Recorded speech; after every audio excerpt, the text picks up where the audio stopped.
The weekend of July 19th and 20th, 2019 featured 2 consecutive days of severe weather in southern Ontario. Day 1, the Friday, had rotating supercells in the London area, and Day 2 featured a very photogenic shelf cloud that tracked from Grand Bend all the way back to the Niagara region. Today's video will be a recap of this event. In terms of synoptic meteorology, prior to the weekend of interest, southern Ontario was in the midst of a multi-day stretch of warm temperatures and very high moisture content. This was due to 2 factors.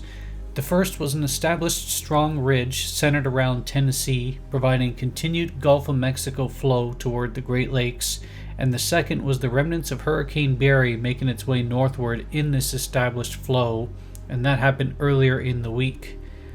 With little change to the air mass until July 20th, energy was plentiful in the region. Detroit's weather observations were seeing 4,000 surface-based Cape joules per kilogram at 8 a.m., which is not only very high for Ontario, but it's especially high for that early in the day. This high energy was the result of high temperatures and this abnormal moisture reaching southern Ontario and establishing itself for days. What southern Ontario did not have much of, however, was mid and upper level shear to provide for organization of this severe weather. The strongest mid and upper level shear was displaced both further west and north of southern Ontario, back into Wisconsin and northern Ontario. This meant storms forming became pulse types with strong up and down drafts, torrential rain, and localized wind damage as their highest risk.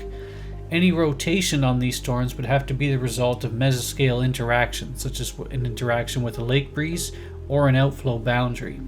With this in mind, you can see the Storm Prediction Center outlooks were highest for probability of severe weather west of southern Ontario on both days, but the 20th carried the risk that those severe storms forming to the west would eventually traverse into Ontario later that day, which is what happened. On Friday, July 19th, the first storm of interest formed on the remnants of dying storms making their way into Ontario from Michigan in the early afternoon. These storms strengthened as they reached a much more volatile parameter space, upwards of 5,000 joules per kilograms of surface-based Cape.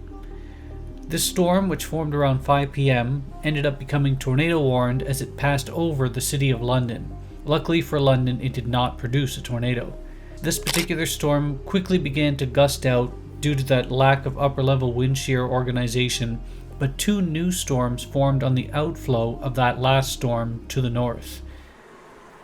Both of these storms were smaller, low-topped, and they displayed brief rotation as they slowly made their way east. I followed them back east until they eventually died out. Truth be told, this day had more bark than bite, but the end storms were at least photogenic for a while. We geared up for the next day.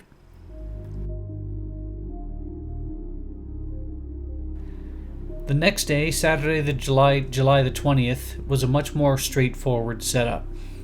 Ongoing severe storms in Michigan had already merged into a strong squall line and were headed due east for Lake Huron.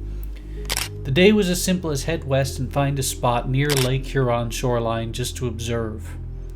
With another day of high dew points and high energy, the squall line was not only a ground scraper, but it carried a damaging wind risk concern.